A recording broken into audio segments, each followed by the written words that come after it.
Assalamualaikum warahmatullahi wabarakatuh. Oke, mari kita lanjutkan saja ceritanya seperti biasa. Sebelum lanjut, bantu tekan tombol like terlebih dahulu. Bab 467. Tangkap lampu listrik dan batu api. Chu Chen menjadi sangat tenang dan berteriak, "Xiao Qiu!" Pada saat yang sama, Chu Chen sepenuhnya mengaktifkan kekuatannya dan meninju dedaunan di sekitarnya hingga berkeping-keping. Meraih Song Qiu dengan satu tangan, sosok Chu Chen menghindar sejauh 3 meter seperti hantu. 3 meter ini adalah jarak antara hidup dan mati. Truk besar itu melaju melewati tubuh Chu Chen dan menabrak mobil Song Qiu dengan keras. Berjalan, Song Qiu hampir dalam kebingungan. Dia ditangkap oleh Chu Chen dan hampir diseret dari tempat kejadian. Segera setelah saya mendapatkan kembali pijakan saya, terjadi ledakan keras. Song Qiu tiba-tiba terbangun, berbalik, dan matanya melebar hingga ekstrim. Pada saat yang sama, perasaan takut mengalir dari atas kepalanya, menembus ke telapak kakinya, dan kemudian meledak, menyebar ke seluruh penjuru tubuhnya. Jika bukan karena reaksi cepat kakak iparku, dia harus membayar nyawanya malam ini. Bahkan jika dia tidak terbunuh, dia masih terjebak dalam kobaran api akibat ledakan tersebut. Song Qiu merasa kedinginan.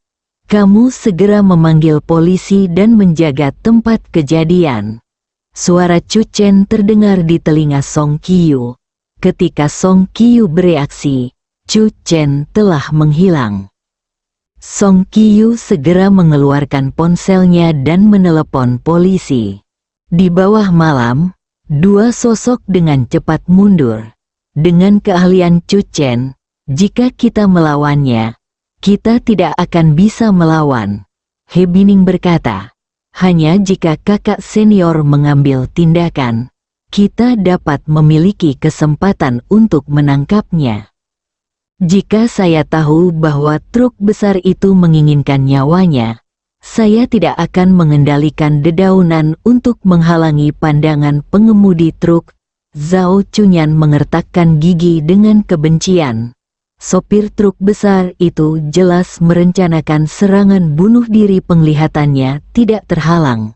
Pada saat itu, Chu Chen bisa dihancurkan menjadi pasta daging hanya dengan sedikit memutar setir. Sayangnya, salah satu operasinya ternyata sebuah kesalahan dan menyelamatkan nyawa Chu Chen. He Bining tiba-tiba berhenti dan melihat ke depan. Wajah Zhao Chunyan juga tenggelam, dan tanpa sadar dia mundur selangkah. Chu Chen menghalangi jalan mereka berdua. "Kemana kalian berdua?" terburu-buru. Wajah Chu Chen sedingin es. Pada saat itu, Song Qiu hampir harus masuk dan memindahkan batu besar itu sepenuhnya mobil. Jadi meskipun Chu Chen memiliki kemampuan yang luar biasa, dia tidak dapat mengubah nasib Song Qiu yang dihancurkan. Zhao Chunyan dan He Bining saling berpandangan. Keduanya mengambil tindakan tegas. Chu Chen yang terkepung. Ekspresi Chu Chen menjadi dingin dan dia menjawab dengan tajam, 1 lawan 2. Fraksi Tianji, Chu Chen awalnya tidak memiliki keluhan terhadap mereka. Tetapi Sekte Tianji ingin membunuhnya segera setelah mereka muncul. Saudari Jun juga mengatakan bahwa Sekte Tianji dikalahkan oleh Sekte Jiuxuan, dan pasti ada banyak keluhan di antara kedua sekte tersebut. Dalam hal ini, malam ini dia akan mewakili Jiuxuanmen dan mendapatkan darah pertama. Bang, bang, bang. Mereka bertiga bertarung bersama. Dalam hal keterampilan tinju dan tendangan saja, Zhao Chunyan dan He Bining bukanlah tandingan Chu Chen. Chu Chen dengan cepat memukul mundur mereka. Di matamu, kehidupan manusia seperti sepotong rumput, Chu Chen berkata dengan dingin. Huang Zige, seorang pedagang kaligrafi dan lukisan di ibu kota, musnah. Keluarganya yang beranggotakan 7 orang mungkin mati di tanganmu. Pasir terbang dan batu terbang, Zhao Chunyan tiba-tiba menggunakan teknik Kimen Tianji. Dalam sekejap, angin kencang bertiup, pasir beterbangan menyapu, dan suara kerikil pecah di udara terdengar. He Bining juga mengeluarkan jimat spiritual di tangannya, berubah menjadi gunung. Jimat spiritual itu terbang menuju Chu Chen. Itu tampak seperti jimat yang ringan, tetapi memiliki beban yang sangat besar. Proses kerjasama keduanya semulus awan dan air, sangat cepat. Setelah menyelesaikan semua ini, mereka berbalik dan pergi. Mereka telah menguji kekuatan Chu Chen dan tidak menyangka bisa mengalahkan Chu Chen dengan 2 keterampilan aneh ini. Mereka hanya perlu memblokir Chu Chen untuk memberi mereka waktu untuk melarikan diri adalah kakak laki-laki. Ada suara keras di belakangnya, dan segera napas Chu Chen mendekat. Ekspresi He Bining tiba-tiba berubah. Adik perempuan, aku khawatir kita tidak akan bisa melarikan diri seperti ini. Lari ke tempat yang ada orangnya. Zhao Chunyan mengubah arah dengan tegas. Meskipun hari sudah pagi, masih banyak orang yang berjalan-jalan di beberapa jalan. Chu Chen lebih cepat dan mencegat mereka berdua. Chu Chen, saat Zhao Chunyan hendak berbicara, dia disela oleh Chu Chen. Saya tidak peduli siapa Anda, bahkan jika Anda adalah istri dari pemimpin sekte Tianji. Jika Anda ditangkap malam ini, penderitaan Anda akan berkurang. Ekspresi mereka menjadi gelap. Jimat ajaib di tangan He Bining muncul, berubah menjadi gunung. Kedua jimat spiritual itu menghantam Chu Chen seperti 2 puncak gunung. Chu Chen menginjak alam semesta dan menggunakan teknik rahasianya untuk menghancurkan kedua jimat spiritual itu. Tubuhnya tiba-tiba menyusut, berusaha menghindari tangan Chu Chen, tetapi bahunya langsung tenggelam, dan dia merasakan sakit yang menusuk. Tulang di bahunya sepertinya patah. Dan Chu Chen memukul punggung He Bining dengan keras. He Bining terhuyung ke depan. Di bawah pengaruh yang kuat, dia terjatuh dan mengeluarkan seteguk darah. Melihat ini, Zhao Chunyan tampak ngeri dan berbalik untuk melarikan diri tanpa memikirkan alasannya. Apakah semua orang dari sekte Tianji begitu tidak berguna? Chu Chen mengambil tindakan, tanpa sedikit pun rasa kasihan, dan menjatuhkan Zhao Chunyan ke tanah. Sebelum Zhao Chunyan bisa berdiri, Chu Chen sudah melangkah maju, merendahkan, memandang Zhao Chunyan dan He Bining.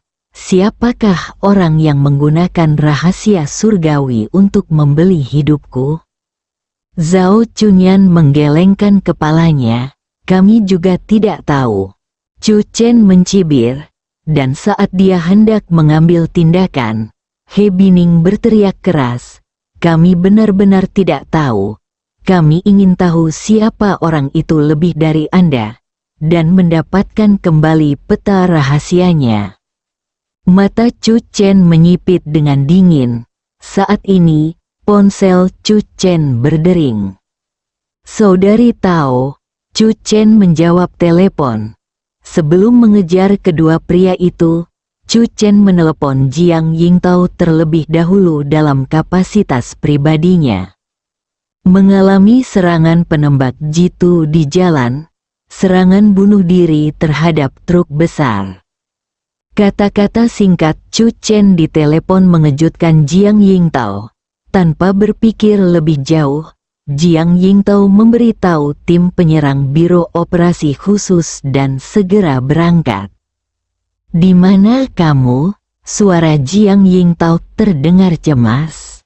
Chu Chen segera melaporkan lokasinya.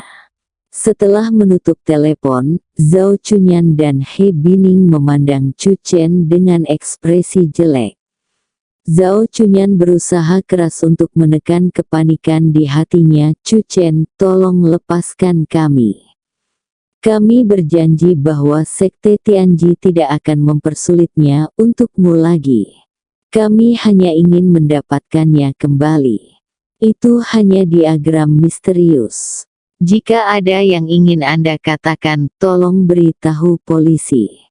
Chu Chen mencibir, "Pembunuhan 7 anggota keluarga di Beijing pasti ada hubungannya dengan Anda, begitu pula serangan bunuh diri terhadap truk besar malam ini. Fraksi Tianji benar-benar melakukan sesuatu."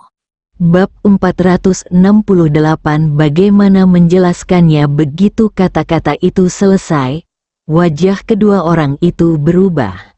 Setelah beberapa saat, He Bining berkata dengan suara yang dalam, "Percaya atau tidak, truk malam ini tidak ada hubungannya dengan Sekte Tianji saya." Chu Chen menyipitkan matanya dan menatap He Bining. Setelah beberapa saat, Chu Chen mengerti, itu berarti pembunuhan keluarga di ibu kota memang dilakukan oleh Anda. "Kamu?" He Bining sangat marah. Apakah ini yang ingin dia ungkapkan? "Chu Chen, ada perkelahian antara Kimen di antara kita. Apa maksudmu dengan memberitahu polisi?" Zhao Chunyan berkata dengan dingin, "Bisakah Jiuk Xuanmen tidak bisa bertarung?" Chu Chen tersenyum dan berkata, "Pernahkah Anda mendengar pepatah, seluruh dunia bukanlah tanah kekaisaran? Sekte Jiuxuan berbeda dari Sekte Tianji Anda. Kami adalah pembawa pesan keadilan, perwujudan keadilan. Tentu saja kami harus melakukannya. Gunakan cara yang paling mudah untuk berurusan denganmu." Zhao Chunyan memandang Chu Chen dan mengertakkan gigi. Penduduk Jiuxuanmen terlalu penuh kebencian. Suara sirene mobil polisi yang menggelegar di kejauhan terdengar di kejauhan. Zhao Chunyan dan He Bining saling memandang. Meskipun di permukaan mereka terlihat marah dan bertanggung jawab terhadap Chu Chen, mereka diam-diam tertawa di dalam hati. Di tangan Chu Chen, akan sulit bagi mereka untuk melarikan diri. Tetapi di bawah pengawasan petugas polisi biasa, mereka dapat melarikan diri hanya dengan beberapa trik. Chu Chen berdiri, beberapa mobil polisi juga berhenti tidak jauh darinya. Pintu terbuka dan anggota tim komando bersenjata lengkap keluar dari mobil. Tubuh He Bining tiba-tiba bergetar, dan ekspresinya membeku sepenuhnya. Bibir merah menyala Zhao Chunyan sepertinya tiba-tiba tertutup lapisan pucat. Saat dia hendak berdiri, dia jatuh ke tanah lagi. "Sejujurnya, jika kalian berdua bisa melarikan diri dari tim penyerang bersenjata lengkap dari Biro Operasi Khusus, saya hanya bisa mengucapkan terima kasih kepada Anda." Chu Chen tersenyum. "Bagaimana Anda bisa menghindari tatapan rahasia di mata kedua orang ini?" Melewati tatapannya. Sayangnya, yang dipanggil Chu Chen bukanlah polisi biasa, melainkan tim penyerang dari Departemen Operasi Khusus Tiongkok. Borgol dingin mengunci Zhao Chunyan dan He Bining. "Saudari tahu, kemungkinan besar mereka adalah salah satu pembunuh dalam pembunuhan 7 anggota keluarga Huang Zige. Mereka memiliki beberapa metode khusus. Anda harus berhati-hati saat mengawal mereka kembali." Chu Chen memperingatkan situasi. "Chu Chen, tentu saja jangan khawatir. Tidak ada kekurangan orang yang mampu dalam operasi khusus." Setelah Ning Junhei, pemimpin sekte dewa penyihir yang bermartabat, ditangkap. Dia masih menunggu persidangan tanpa ada gerakan sama sekali. Jiang Yingtao terkejut dan segera mengirimkan personel tambahan untuk mengawasi mereka berdua. Chu Chen tidak menjelaskan terlalu banyak detail di telepon. Jika dua orang di depannya benar-benar salah satu dari 7 anggota keluarga Huang Zige yang terbunuh, maka kasus ini bisa dikatakan sebagai terobosan besar. Sebelum masuk ke dalam mobil, Zhao Chunyan menatap Chu Chen dengan tajam, dengan kebencian di matanya. Chu Chen tidak setuju. Pihak lain menginginkan nyawanya malam ini, dan pendekatannya cukup penuh belas kasihan. Jika situasinya berbeda, Chu Chen mungkin tidak akan membunuhnya. Panggilan telepon Song Qiu datang. Polisi telah tiba di lokasi kejadian dan Song Qiu telah ditahan. Mari kita bicara sambil berjalan. Chu Chen tahu bahwa Jiang Yingtao memiliki banyak pertanyaan, jadi dia segera berbicara dengan tegas dan masuk ke mobil bersama Jiang Yingtao. Baru saja, Zhao Chunyan dan Zhao Chunyan telah melarikan diri 2 km dari TKP. Chu Chen memberitahu Jiang Yingtao apa yang terjadi malam ini di dalam mobil. Tetapi dia tidak menjelaskan metode aneh sekte Tianji. Dia hanya berbicara tentang pembunuhan dan serangan bunuh diri berikutnya oleh sebuah truk besar. Ekspresi Jiang Yingtao sangat serius. Ini baru hari kedua setelah video pendek itu muncul, dan penyerangan serta pembunuhan yang bersifat keji terjadi. Jika ini dibiarkan terus berlanjut, nyawa Chu Chen memang akan berada dalam bahaya besar. Apalagi setelah sampai di lokasi kejadian, Jiang Yingtao semakin terkejut. Pemandangan yang mengerikan, api pasca ledakan hampir membakar kedua kendaraan hingga hanya tersisa kerangkanya yang bengkok, dan kabel isolasi ditarik mengelilinginya. Kakak ipar aku di sini. Ketika Song Qiu melihat Chu Chen datang, dia segera menjadi energi dan berteriak dengan cepat. Saudari Tao, maaf merepotkanmu. Jiang Yingtao mengangguk, berjalan untuk bernegosiasi, dan segera membawa Song Qiu kembali. Kamu boleh pergi, tapi apa yang terjadi malam ini juga mengingatkan kita semua. Chu Chen, situasimu lebih buruk dari yang kita bayangkan. Ini jauh lebih berbahaya. Apakah kamu benar-benar tidak perlu mengajukan perlindungan dari Biro Operasi Khusus? Chu Chen menolak. Jangan khawatir, Saudari Tao. Saya mengetahuinya dengan baik. Chu Chen berbalik ke samping dan melihat truk besar di tengah jalan. Di kursi pengemudi, petugas pemadam kebakaran berusaha mencari cara untuk mengeluarkan tubuh yang terbakar di dalamnya. Dia tiba-tiba teringat apa yang dikatakan He Bining barusan. Mengingat kejadian ketika kejahatan itu terjadi, Chu Chen juga percaya apa yang dikatakan He Bining. Jika truk besar itu benar-benar diatur oleh mereka, mereka tidak perlu menggunakan pisau untuk memblokirnya. Pengemudi truk besar itu, dari pandangan mereka, terlihat jelas bahwa mereka ingin membunuh seseorang dengan pisau pinjaman malam ini. Jadi, siapakah orang itu? Chu Chen sedikit mengernyit, dan tiba-tiba merasa dia telah membuat terlalu banyak musuh untuk dihitung. Kami tidak dapat memastikan identitas orang ini sekarang. Saya akan memberitahu Anda ketika hasilnya tersedia besok. Jiang Yingtao berpikir sejenak, lalu mengambil inisiatif dan berkata, "Mengapa saya tidak mengirim Anda kembali?" Song Qiu langsung gembira. "Terima kasih banyak, Sister Tao."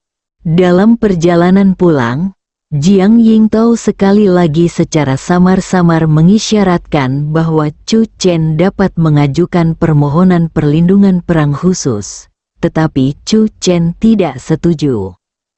Chu Chen sendiri adalah anggota Biro Perang Khusus Istana Tianwang. Dalam hal kekuatan, dia tidak membutuhkan perlindungan dari anggota biasa Biro Perang Khusus untuk melibatkan orang lain. Misalnya, dalam situasi malam ini, jika ada beberapa orang lagi di dalam mobil, dia tidak akan bisa menyelamatkan mereka semua tepat waktu. Kembali ke lobi keluarga Song, semua orang di keluarga Song telah dibangunkan oleh panggilan pertama dari Song Qiyu setelah kecelakaannya. Ketika mereka melihat bahwa Chu Chen dan Song Qiyu telah kembali dengan selamat, mereka menghela nafas lega. Semuanya, silakan kembali dan istirahat dulu, Song Xieyang memberi isyarat. Chu Chen dan Song Yan kembali ke villa. Chu Chen, mulai besok, kamu sebaiknya keluar sesedikit mungkin. Setelah Song Yan terdiam beberapa saat, dia berkata dengan serius, "Jangan khawatirkan aku akan baik-baik saja." Setelah mengetahui tentang serangan bunuh diri oleh truk besar malam ini, kelopak mata Song Yan terus bergerak-gerak. Chu Chen sangat kuat, tapi dia tidak kebal. King Kong tidak bisa dihancurkan. Dia tidak takut pada apapun kecuali 10.000. Chu Chen dengan lembut memegang pipi Song Yan dengan kedua tangannya, mencium kedua bibir merah menawan itu, dan berkata dengan senyuman di wajahnya, "Jangan khawatir, kamu tidak tahu seberapa kuat suamimu." Song Yan masih ingin berbicara, tapi, Malam berlalu, sewa rumah di kelurahan, beberapa murid sekte Tianji duduk mengelilingi meja dengan ekspresi serius. Adik perempuan dan adik laki-laki dia tidak pulang ke rumah sepanjang malam, dan tidak ada tanggapan sama sekali melalui informasi kontak mereka. Pasti ada sesuatu yang terjadi. Seseorang membunuh Chu Chen dalam perjalanan pulang tadi malam tapi pada akhirnya gagal. Aku ingin tahu apakah itu ada hubungannya dengan kakak muda dan yang lainnya. Qiyu Lin memiliki wajah cemberut. Peta misterius surga belum ditemukan. Adik perempuannya kehilangannya lagi. Bagaimana dia bisa menjelaskan hal ini kepada tuannya?